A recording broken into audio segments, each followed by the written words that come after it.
Hello there guys. Just a quick video for you today, and it is another part 1 of a project that I'm working on. I realise that I've got a few part 1s out there now. I did the abandoned cafe last time. I've got the Badger flamethrower. I've got the Soviet BA-64 scout car and a few others as well. And in fact my next video is going to be another part 1 as well. But you know, sometimes that's just the way it goes. We have all these projects in progress. So today I'm going to be working on this mountain terrain for these 3D printed figures of World War I Italian Alpine troops. This is not a sponsored video, this is just one of the creators that I support on Patreon, and I really enjoy the figures that he produces every month. Although the set of STLs that he provides does have a terrain piece, I wanted to have a go at making my own terrain, and then in the next part of this series I'll be getting the 3D printed figures and painting them. So as you can see from the setup, we need a sort of mountain scene with a ledge there for the makeshift crane to be hoisting the artillery piece up the mountainside. I took this handy piece of slate as a terrain base, and I started to build up the terrain with all these offcuts of XPS foam that I have. This is exactly why I keep all of these offcuts. They're really useful for not much else except building up the bulk of terrain like this.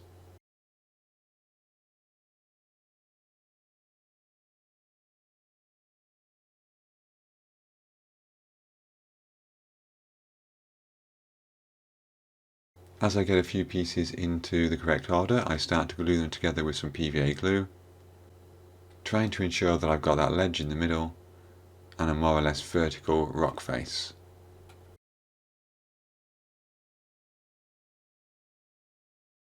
Once I'm more or less happy with the configuration, I can cut off some of the sharper corners, but this foam itself is not going to make the actual surface, so it doesn't matter too much.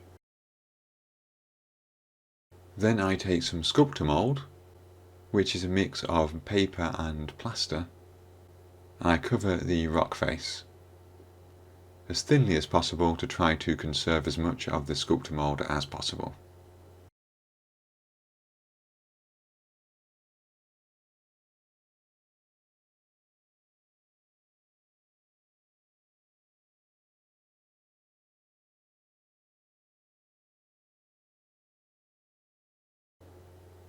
This dries fairly quickly, so it's quite a good idea to have a bowl of water handy to dip your fingers in if it starts to pull off again and stick to your hands.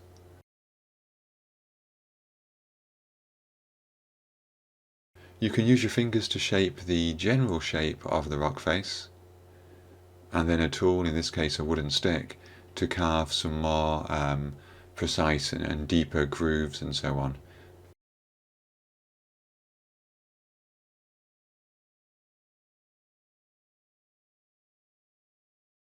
And because the slate was a little bit too flat, I covered the ground in the Sculptamold as well, adding a couple of tiny bits of XPS foam to act as rocks and boulders. I also added a variety of stones, starting with the biggest ones,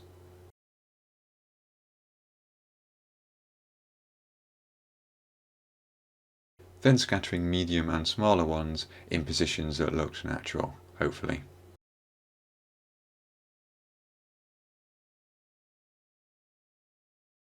After about an hour the Sculptamold is drier but still malleable, so I took the crane piece which I'd 3D printed and just pushed it into the surface to give me some guidance markers for later.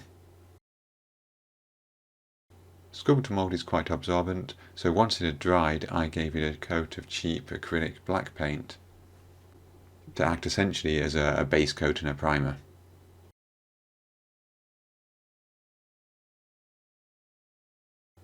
Now I was lucky enough to visit the Italian Dolomites a year or so ago, and of course many of the via ferratas that are there were created to allow the troops in World War I to quickly pass through mountainous areas in relative safety.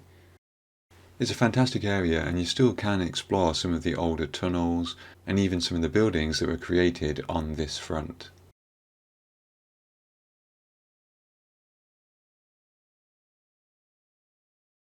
You do need a bit of a head for heights though. I tried to use those photos as some reference for the colour on the rocks, although I did change my mind several times. So I started with an airbrush coat of a light grey colour, and I started to add a dark wash to that, but to be honest I messed it up. I didn't thin it down enough, it didn't flow well enough, and it made a right mess of things. So then I went back and, looking at my reference photos, I decided that the rock should be a bit more yellow. So I airbrushed some desert yellow on top. I didn't like that, so then I tried to sort of brush some grey on top. Then once I had all of that on, I decided that grey was too dark. So I then did some very heavy dry brushing with a lighter grey colour.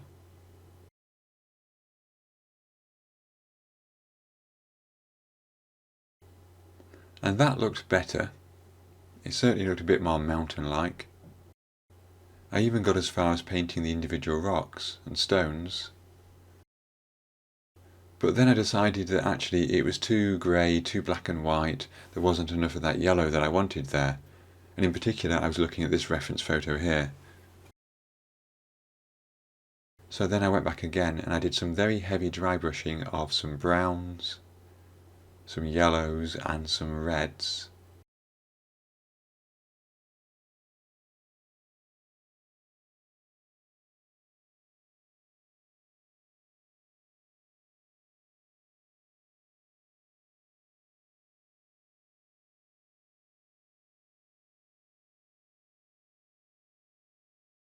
And eventually I came up with this, which I'm much happier with. I know the texture of my piece here doesn't really match the very sharp texture of the real rock, but I do quite like that colour. Next up was some vegetation, and I have this mega tub of tufts here from Warpainter Scenics, which although is generally for slightly smaller scales, I think is perfect for this because I only want small outcrops of grass and greenery. In this tub you get a random mix of things which is perfect for this kind of scenario. So here I'm assuming that the bottom of my scenery is actually the ground level, so there will be some greenery still growing.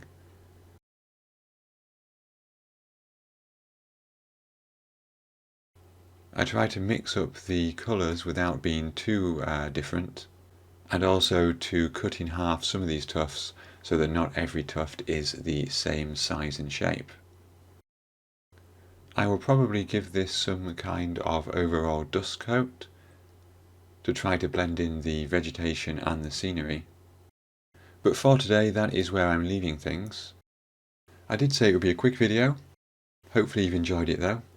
I suppose the next part of this, which is the painting of the figures, is going to take the largest amount of time. But yes, look out for a part 2 of this sometime in the near future. Until then, I'd like to say thank you to all of you for watching. Special thanks, of course, to my Patreon supporters and YouTube members. And until next time, thanks again and have fun modelling.